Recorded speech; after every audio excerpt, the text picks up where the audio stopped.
Tell me, Professor Akosa, who was Kwame Nkrumah? Good Lord, we could do a whole treatise, David. A servant leader, a transformational leader, a selfless individual, thought only about Ghana, thought only about the black race, thought about African unity, and the fact that the only way that Africa can stand tall in the continent of nations is for Africa to unite. Now, this was a man who came into this country to join the UGCC. He immediately realized that this was almost an elitist club looking for independence for themselves and not for the people of this country. Because hitherto, nobody was talking to the people. But he felt that the only way you can get independence was to touch the people.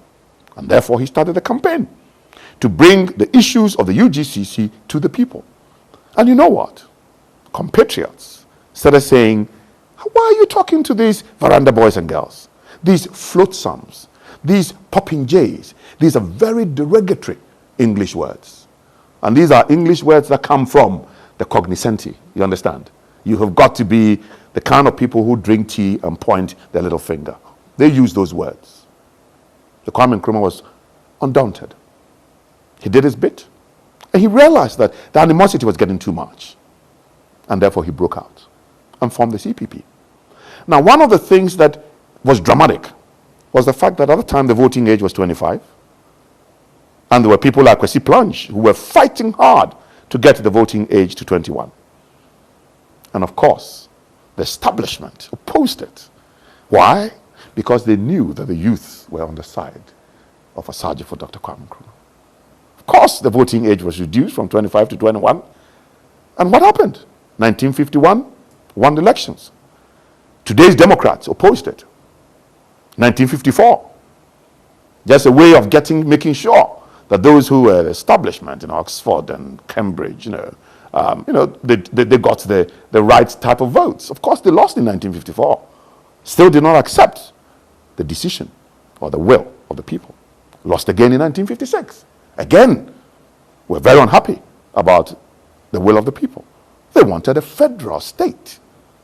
But in 1969, when the elections was handed over to them on a silver platter, one of their key sponsors asked them, what has happened to federation? Do you know the answer? Would you want to know? Jim. Then the man said, so Kwame Nkrumah was right all along. That was Osagyefo Dr. Kwame Nkrumah. Haven't times changed? I mean, when you began to answer the question, you described a number of things about Nkrumah. Is all of that still relevant, sir? David, what is unemployment in this country? Nkrumah fought unemployment? Nkrumah, at the time he was overthrown. Everybody who needed a job had a job in this country. It was not like that under Britain, under the colonial government. This was a man who sought to look after the welfare of the citizenry. And if you read the preamble to the 1963 7-year development plan, it says that by the end of this development plan, no Ghanaian will be in need of food, clothing, shelter, health, and education. And I challenge you to tell me which leader that has come after Kwame Nkrumah, who has put the welfare of the people of this country at the center of their plan or their development. Were his methods dictatorial? Of course not. The most passionate man you can think about. Nkrumah, they suggest, was a dictator. Who says that? Many people. Those he gave opportunity to be educated now think that they're wiser than the person who gave them. He jailed people without necessarily... David, do you know the number of attempts on this man's life? Do you know the number of innocent Ghanaians that lost their lives in the mayhem that was in this country? Prosecute them. How do you prosecute them? Take them to court. 9/11. Do you know how the Americans counteracted it? The Patriot Act. the government must hold the sovereignty of this country. If that had not happened, Ghana would not be the borders that we now have. So you don't think there was anything wrong with that? The management of the PDA is not what I'm talking about. I'm talking about the necessity for it. The necessity for it. You are saying there was a reason for those actions that seem to deprive people of their fundamental human rights. Whose human rights are we talking about? They suggest that Osagyefo was under siege and he doesn't have human rights. And how many leaders at that time stood up to condemn any of the atrocities? School children had been bombed. Children had lost both feet. I met one when we were burying Madame Fataya. She's still on crutches. But why would such a well-intentioned man be the object of all these attacks you described? Oh, but that is precisely the point, David. Some people felt that it was their birthright to rule this country. They had gone to Oxford. They had all the credentials. They knew the white man better than anybody else. They drank tea with the white man. They held the cup even better than the governor would hold the cup. And therefore for them, it was their golden opportunity. Let the British government leave and let them step in. And then in comes this man from nowhere. He's not been to Oxford, he's not been to Cambridge, he's not been to, he's not sort of a known cognoscenti, you understand? And this man has a bondage with the people and snatches somebody's birthright. For me, it was abject hatred. They hated this man's guts. But let me tell you something. We live in a very interesting world. 1962, immediately after Patrice Lumumba had been killed, that was the greatest number of atrocities because Nkrumah was slated as number 2. He had to go. And of course, these things are done with the tacit blessing and active participation of your own kith and kin. But obviously also, as they suggest sometimes, working with external forces. Of course. That is what I meant. Do you not fear those forces? I think the world has changed to some extent. And as far as I'm concerned, it's not a question of fear. The secret of life is to have no fear. I live a life that I believe that I can help and make the lives of many Ghanaians better. I don't think that, what Ghanaians are going through is what Ghana deserves. Ghana certainly deserves better. It deserves better. And I think that I can play, a major role in making the lives of Ghanaians certainly much better than it is. Let's talk about government and its resources to do these things that you talk about. Let's take a look first at this country and its natural resources. This country is well blessed and well endowed. Take gold, number 1 for a long time. Professor Akosa, do you think that this country is doing the right thing with its mineral resources? Do you, as an extension, genuinely feel that the discovery, if you like, of oil has the potential there to provide those resources? Or do you share that view that ultimately it's what you do with it that matters? David, I would say that how I wish that we can get this right. I just gave you an example of a country, another African country, that earns substantial amount of revenue from their natural resources. Why isn't Ghana doing the same? I don't think that those who mine diamond in Botswana feel hard done by. So what is the issue? Why? The issue is that we have got to go and negotiate in the public interest. So we are failing to do that. And You're not suggesting in that. the personal interest. You suggest that. That is the case then. I suggest that there are so many issues that are not brought on board. Let me tell you something. I was told that even the individual who brokered the deal in Botswana is Ghanaian. And yet, he is one of those intellects that we do not harvest in this country. You are suggesting, Professor Akosa, that we do not benefit and are likely not to benefit from our natural resources if we don't negotiate properly with what? With those that exploit it? Is that with those that would who? Negotiate with who? Let us start a discussion. I have got a resource, you have got capital. The two have got to come together. If your capital doesn't come in, my natural resources are there. But if your capital comes in and I don't have the natural resources, you get nothing. So we start on that premise. Is this 50-50? No. We start on that premise. It could be that we start trading issues, capital for a certain number of years, after which the renegotiation takes place. But I want to be very practical. Yes, let's say that hypothetically, 75-25. All right? My 25, I begin to buy into your 75. So sooner rather than later, you realize that I have also put in quite a substantial capital. It begins to play to my advantage. So why don't leaders do that? Well, this doesn't sound complex. Well, I don't know. But I'm saying that for me, this is a practical reasoning. A practical reasoning. And I don't see why that cannot happen. But my feeling is that, and I think we can look at even mobile phones, it is probably the easiest route for a country to make substantial revenue. But what was Ghana's relationship with those who started mobile phones in this country? So you're suggesting that we simply have the resources, but we are not benefiting from it because we are not negotiating properly and it's just being taken away, period. Absolutely. And I think that... And the CPP government would be different. And I think that there's a lot of personal benefit in all this. This is corruption. That's corruption.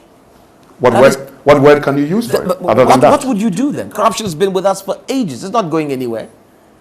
It doesn't seem like it's going anywhere, does it, sir? David, I have always shared my views on a lot of issues. I don't want to begin to talk at the top. Let's talk at the bottom. As a public servant, I believe I have an understanding of how the public service works and how the public service interacts with the civil service and how both interact with politics. And I'm saying that there are too many people in the system who are not made to have a stake in the system. And therefore, for them, the only benefit is corruption. How do you change that? You make them have a greater stake in the system. You give them more? No. A stake meaning? I'm trying to let me just give an example. For example, a police officer is a public servant. If you go to the barracks and see where they live, you should not expect. You can see why they... You should not expect much from them. But you get out of police college, 2 years out of the police, and this applies to teachers as well. You're giving a key to an affordable house. You have a flexible mortgage system that would allow you to pay for the house either 15 years, either 20 years, either 25 years, either 30 years. But the day you misconduct yourself, you lose your job, you lose your house. And everything you've paid is commuted as rent. You now have a bigger stake in that enterprise. And the chances of that person misconducting himself or herself reduces. Tell me about ADB, Agricultural Development Bank. Is it correct that your position, sir, is that we retain that sort of institution? Every government must have priorities, must have the national interest. So Bank of Ghana owning a stake in a bank is a priority? Let me, hold on. You have a priority. You see, Agricultural Development Bank was set up as a what? A development bank. Correct. It wasn't called Agricultural Commercial Bank. Somewhere along the line, somebody converted that bank to essentially a commercial bank. It's just the reality. Number one. No, it's not just the reality. You know, go to China. Banks don't support agriculture, sir. Go to China. Banks don't support we agriculture. are a developing country. Let's not compare ourselves to people who have made money through other means. I'm saying we don't have capital, yet we call ourselves capitalists. But here you are. And people laugh at us. But you just said you don't have capital. That's why I would have imagined that the idea of an infusion of a strategic partner would provide that capital. Is that right? And you want to ask that strategic partner how many black farmers they've helped in South Africa or elsewhere? It is important that as a country, you take your responsibility as a state very seriously. But the bank itself, even Professor Akosa, the fact still remains that it's been in existence for a while. Do you truly believe that the original mandate is on course, that it supports the farmers of this country? But I'm saying the error to start with was to have converted it from a development bank to a commercial bank. So you would take it back to It has to be an agricultural development bank. What does that mean that you change the name? No. You still require resources. You change a name, you actually change the orientation of staff. But the resources you need. Why do we talk resources? Capital. A bank can. A bank is what? It's worth what? $55 million? David, I am a very practical individual. Let me tell you something. A bank like Agricultural Development Bank can borrow money on an international finance market at 2% over a 15-year repayment schedule. If the bank packages these loans at 7.5% for a period of 10 years and does not hand over money to people, but would provide the wherewithal for you to do your job, in this instance, agriculture, we will not be in the mess that we're in. So you really think, sir, that the majority of ordinary farmers, you think it matters to them whether ADB is owned by you or floated on the stock exchange or by a you think it matters to them? Really? It may not, but what it means is that they will not get the support. I'm telling you, they will not get the support. Look, countries are also about maximizing profit.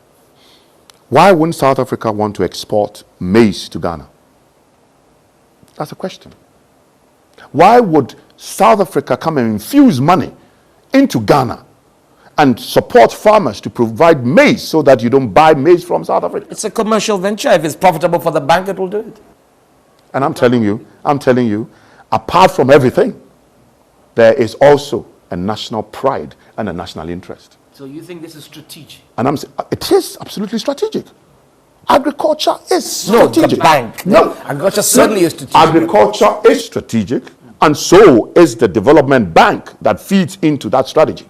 It is. I hear you, sir. I'm just suggesting to you that ultimately that bank, for some reason or the other, is unable to fulfill that mandate. We do not know that for certain. We don't know that for certain. Let me tell you something.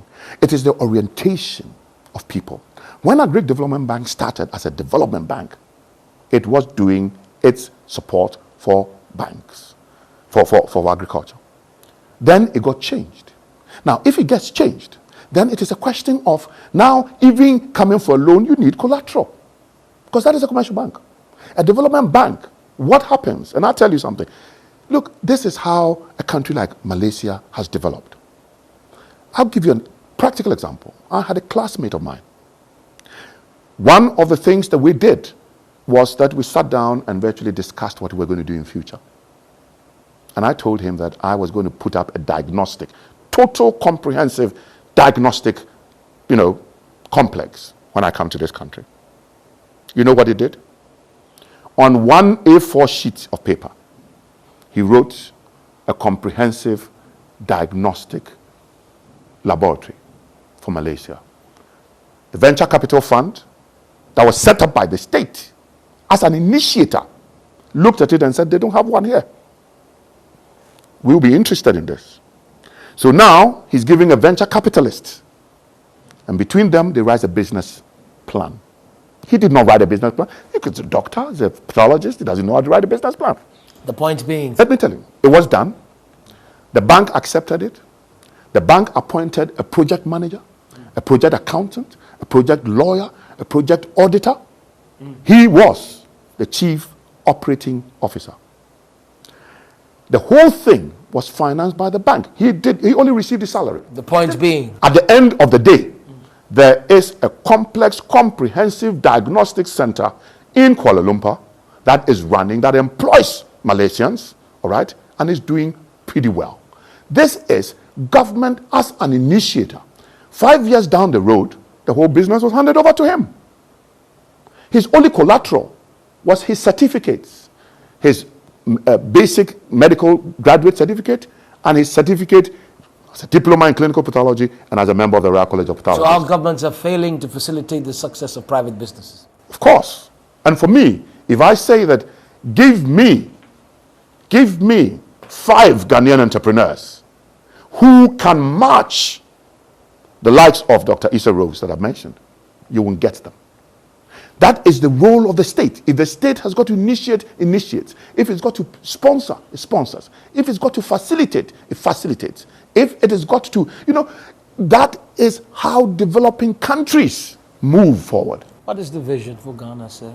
If you have to make Ghana the happiest place on earth for every Ghanaian. Happiness varies, for but happiness has certain intrinsic qualities. Well educated, of course, employed, contributing your quota to national development. Public service, for example, is your rent on earth. And if you provide service for the people of this country, you're getting positive marks up there. For people like us, the day we will get there, that will be our blossoming, because we've spent a good deal of our life and our knowledge educating Ghanaians. I would call myself as probably one of the foremost advocates in this country.